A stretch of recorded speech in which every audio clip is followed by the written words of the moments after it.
Thumbnails are one of the most important parts of a successful YouTube video. In this video, I'll be giving you the tools I use to create thumbnails on a professional level. Everything on screen was made with just a smartphone. By the end, you'll have everything you need to create almost anything you want when it comes to thumbnails. The first tool is an app called Pixellab. This app is insane for creating thumbnails. Pixellab is an app where you create and edit things like images, shapes, text, and graphics. Okay, so this is what it looks like when you first open the app. As you can see, it's very minimalist. So it's pretty simple and straightforward to work with, depending on your skill level. In this case, we're going to be using this app to make thumbnails. So if you go to this icon right here and hit image size, you'll see this preset drop-down option. And you can select YouTube thumbnail and it'll automatically set the aspect ratio for you. Now, if you'd like this to be a little bigger or you want to work with your own aspect ratio, you can hit one of these right here and you can edit the values of the size. So I want to make this 1920 by 1080 to really just make the whole thing bigger. So if we go to this hexagon, I think it is, if we go to this hexagon here, we can hit import and pretty much add in anything we want. So I'm going to add in this photo myself. And you can play around with it however you like. You can adjust the size. You can adjust the positioning. These two right here, you have relative position, which locks it in one place, or rather moves in one place. And you have just general position where you can move around yourself, depending on the amount of pixels you select. So I'm going to put it like this for now. You can add colors. You can change the opacity. And you can mess around with color filters if you'd like. But I don't really mess around with this too much. But it's totally up to you how you use this. See, you have saturation. You have brightness. And you have contrast. I think we'll leave it like that for now. Let me adjust the size here. Okay. Scroll down. You could also add a stroke to your elements. For thumbnails, I don't think this is only necessary if you want your element to stand out. That's a scenario where you'd want to use stroke, but in this case, I don't think it's necessary, but you can if you, this is an option. We're going to leave that off for now. You also have shadow. It serves a similar function to stroke. I mean, you can also change the color of the stroke and the shadow. But I'm going to leave that off for now. You also have inner shadow, which lights up the inner sections of your elements. I think that's everything. And so next up we have shapes. You can select any shape you'd like to use, or you could make one yourself. I'll show you how to do that in a minute. Let's use this square for example. I can adjust the radius of the square. I can turn it to a circle. I can give it rounded corners, or I could just leave it like that. Let's do something like that. Yes, something like this. You can adjust the colors, give it a stroke. Let's set that back to white.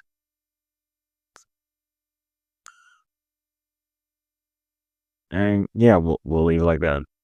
So shapes work pretty similarly to the regular elements, only the only thing that pretty much changes is this edit feature right here. But aside from that, it's pretty much the same thing as regular elements. Oh, you also have grids. If you hit the grid icon at the top, you can also set grids. And you can lock shapes to certain parts of the grid. If you hit the magnet, that's what's called magnet. So let's just decide to like, actually, let me go into more detail about this grid. You can also change how many lines there are, but if you hit this right here, guys, that's what it's called. You can change the amount of guides to either very few or very many. As you can see right here, but let's set this to 2. And turn that off. So another thing you can do is if this is selected right here, this grid with the gear around it, you can also move the guides. And you can reset it with the option to add guides. So I'm going to set this to 2, set this back.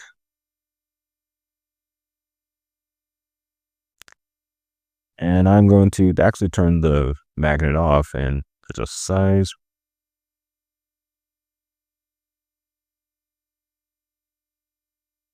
Okay. You also have maintain ratio, which adjusts the size of the entire thing, or if you'd like to make specific size adjustments, you can turn off maintain ratio and it'll adjust either just the height or just the width. But yeah, something like that should be good. Yep. And lastly, you have text. If you go to the A right here and hit the plus, you can add whatever text you like.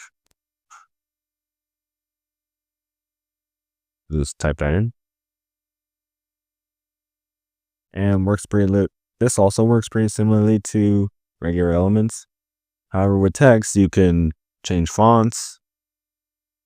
So let's change this to Nevis. Yeah, Nevis. You can adjust the style. You can bold it. You can italicize it, and you can give it underlines. And you hit this right here to undo all those changes. You can also adjust the colors. So let's make the color like yellow. You can also add backgrounds to it, but I don't really use this. You also stroke.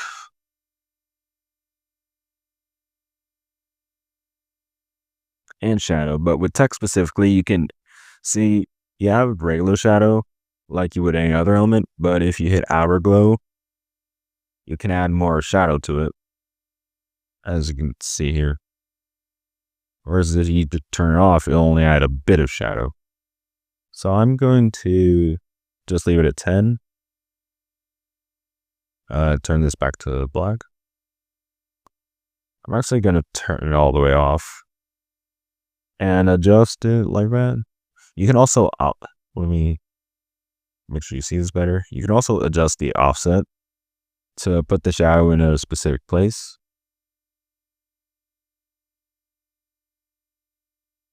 So let's keep like that for now. So with Pixellab, you're free to experiment with whatever you like to. The more you get to know the app and play around with it, the more advanced stuff you can do. It's very beginner friendly, and it's also pretty good for you to have more experience in design. I'm just covering the basics for this video. The text specifically though, you see this option to add fonts here. There is a custom font section, but there seems to be a glitch where you can't actually add anything when you go to add fonts. So I'll show you a way to do that with this next app. You can do some insane text editing, but custom fonts can't be added. That's why this next app is a must-have. This app is called Textoon. I highly recommend this if you work with your own fonts. It works very similar to Pixellab, but I mainly use it to work with fonts. So this is the app that I use when I'm working with fonts specifically. Well, whether I need to work with custom fonts or just adding custom fonts that I could edit in Pixellab. This is where I actually go to import my fonts.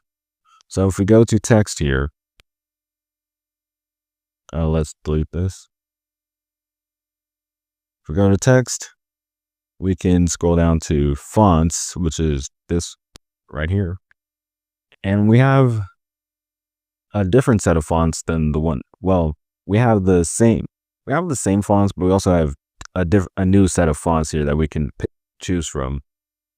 Or we could add in some fonts of our own right here.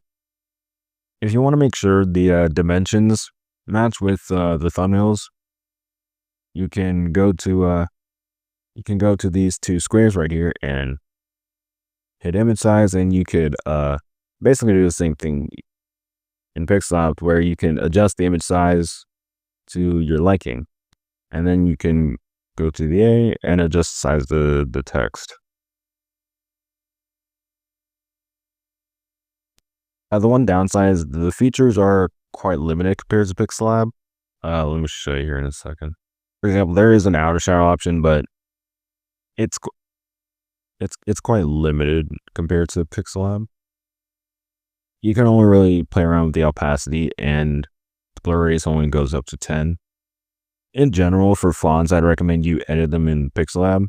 But if you need to work with specific fonts, you could just import them in Textoon. And then if you need to export it, you can also do this in Pixellab, by the way. If you need to export, you go to this SIM card icon and hit save as image. And you can set the dimensions. And what this does is it sets up the quality of the image. So low is for low quality images, and high and Ultra HD is for so that your image will be more high quality. You also have the format. You could choose from a JPEG and a PNG. So since working with text, I'll go with PNG, so that'll be transparent and the dimensions will be high. And then you can hit save to gallery and it'll save the image as a PNG of the text. This next app is called Background Eraser. As the name implies, it's an app where you can erase backgrounds. Okay, so here we are in Background Eraser. So if you want to import something or work with an image you want to edit, you can select Photo Picker and then you can select the image you want. Now let's go with this image of me. And you can also crop it however you'd like. I'm gonna leave it like that for now. And you have a few options here. You can either one, manually erase certain parts of the image with what's currently selected. You can adjust the size of the eraser, and you can adjust the offset of the cursor. So with no offset, you could just tap it and it'll erase. But if you set the offset to like 50, you hit the red dot and you can drag it. And you can actually see where you're erasing. If you want to do something, you have two options. You could either one, use the arrows, or you could use the repair option and it'll add in what you erased. You also have zoom if you want to move around the image. You can do that. Which, by the way, you could do regularly if you pinch it and zoom with the two fingers. You also have Magic Eraser, but most of the time I don't use this. And the most powerful one, if you're working with people, is AI Auto right here. You can hit that and it'll automatically erase the image of the person. It gets the job done, but it's not perfect. With Background Eraser specifically, it's difficult to work with hair. But overall, Background Eraser is a solid option if you want to erase certain parts of an image. Certain things can be hard to work with, so this next app is especially useful if you're working with people. This next app is called Adobe Express. This is my most used app for making PNGs out of people. So here we are in Background Eraser. A quick note, you will need an Adobe account if you want to use this, but it's free to set up an Adobe account and the app is free to use. So right here, if we go to remove background, it'll take a second and we can upload anything we want. So let's go to camera. We'll take this image of me. We'll take this image of me and it's going to load. And after a few seconds, it's going to create a clean PNG cutout of me while preserving the quality. That's one huge benefit of Adobe Express, is that not only does it removes backgrounds of people, but also preserves the quality of the original image. So let's say your image was in like 1080p or 4K. The cutout will be a PNG, but the quality will still be 4K. And now we have a clean cutout of our image that we can use. So if we hit download, we can use the image for whatever we'd like to. Lastly, we have Photoshop Touch. This is by far the most capable on this list. Think of it as the Photoshop Mini, but do keep in mind that like Textoon, this isn't on the Play Store. If you're okay with using third-party apps, this can come in handy for advanced image editing. Okay, so if we go to the bottom here and go to Photo Gallery, we can add in our images. I'm going to use this one from Adobe Express. And basically the way I use that, I use it as like a camera raw filter. If you don't know what camera raw filter is, it's basically when you go in and apply subtle effects and filters to an image to make it look a bit more to your liking, however you want that to be. So for example here, if we go to these sliders, which is the adjustments, we hit levels, we can adjust certain parts of the image that we'd like to. This is also a subjective process. Whatever looks good to you looks good to you. There's not really a right or wrong way to do it. It really relies on you playing around with things.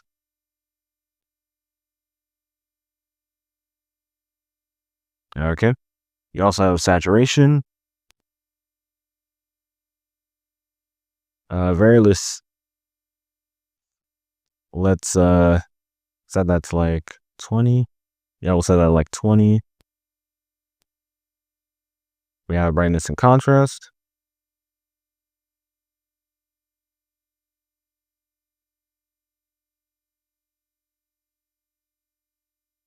Yeah, so like 15. This process is entirely subjective. Whatever looks good to you looks good to you. And if it doesn't, you can adjust it accordingly. I think that's fine. We don't need to harp on that any further. Sharpen. You can also sharpen images.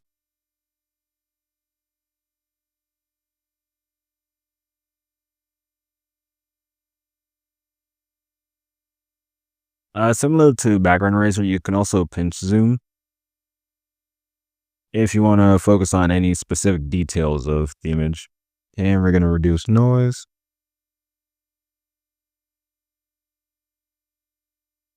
Yeah, that should be good. Okay, and when you're done, you can hit done and hit save. And if you want to export the image, you hit the square with the arrow right here and hit save to gallery. You can save as either a PNG or a JPEG. I'm going to export as a PNG and select it, select the image and hit OK, and it'll export the image as a PNG. Okay, so for this next part of the video, we're going to use this image to make the final thumbnail. And I'll show you what that looks like in a minute here. Okay, so to make this thumbnail, we're gonna first go to the two squares right here and hit image size. Use the drop-down preset YouTube thumbnail. Then we're gonna go to the hexagon and hit import. And we're gonna bring in the image we made adjustments to in Photoshop Touch. I'll do something like this. Something like that should be good. Yeah, something like that should be good. Just the size.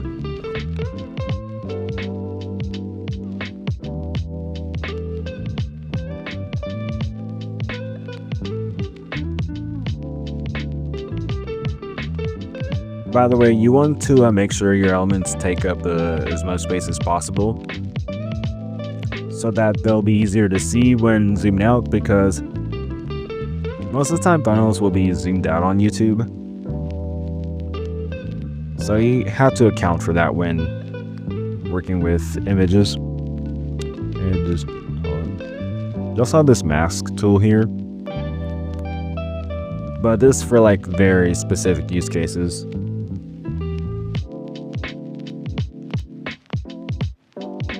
For example, I'm just gonna make sure that looks a bit more natural. Not that. Just make sure that looks, yeah, something like that should be, yeah, that should be good.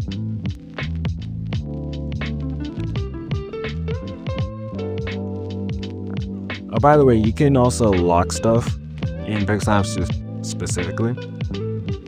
If you go here to like the layers panel, you hit this like lock icon, you can also lock the image in.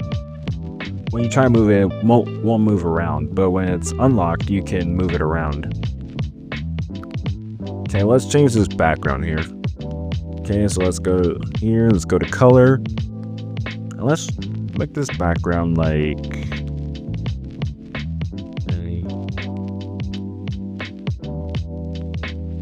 let's make it like blue.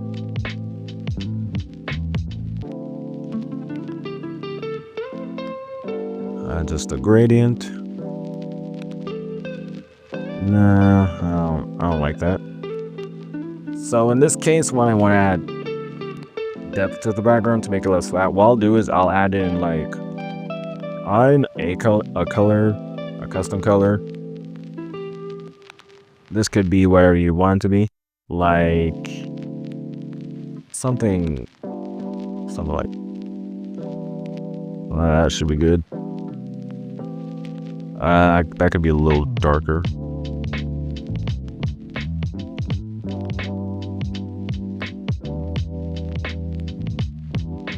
And to add depth to this background, I'll go to draw, use a brighter color or a darker color than the background, set the pen to, by the way, this is the draw tool. You can use this to draw stuff.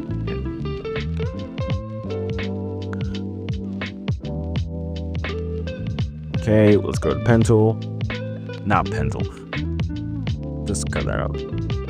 Okay, adjust the blur radius to 25. Make sure it's at 30, and I'll just tap once and hit the check mark, and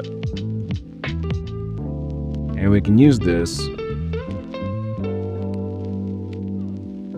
Place it, adjust size, and place it like right here.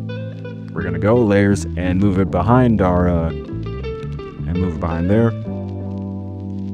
and it just makes the background less flat. Okay, so we're gonna go import and insert an icon. Okay, let's do YouTube.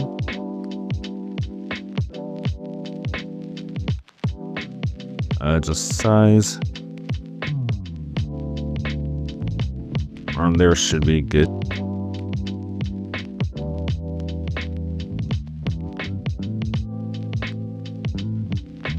Actually, let's put that. You know, that's fine. Okay, let's go to text, add text, and like add something like.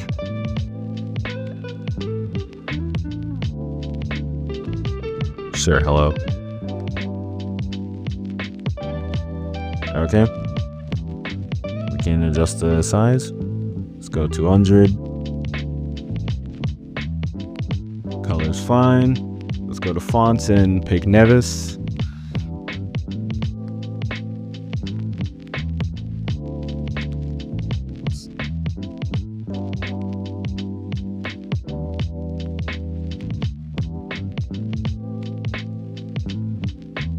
We'll add a stroke. Oh, by the way, when you're adding effects to text, like let's say you add a stroke and a shadow, for example,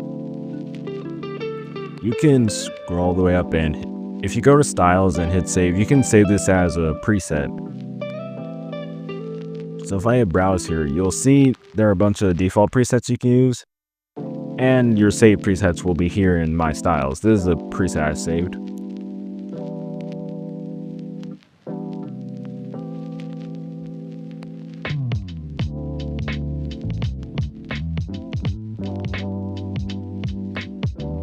And I'm pretty sure that's, well, let's do one more thing. Do you want to do one more thing? Nah, that'll be fun.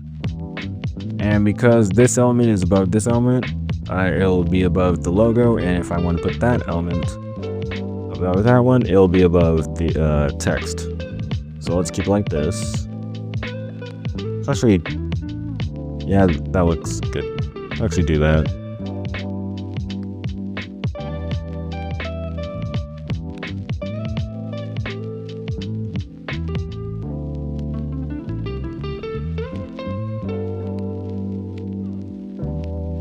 Okay, this is fairly simple. It's nothing too crazy.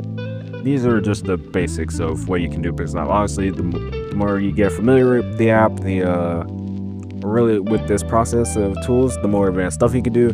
But there's just a clear basic guide to how you can use these tools. Those were the apps you need to make professional thumbnails. Here's a quick summary. Pixellab is where you'll put your thumbnail together. You'll use Textoon to add your own fonts. Background Eraser and Adobe Express is where you'll remove backgrounds. And Photoshop Touch is your camera raw filter.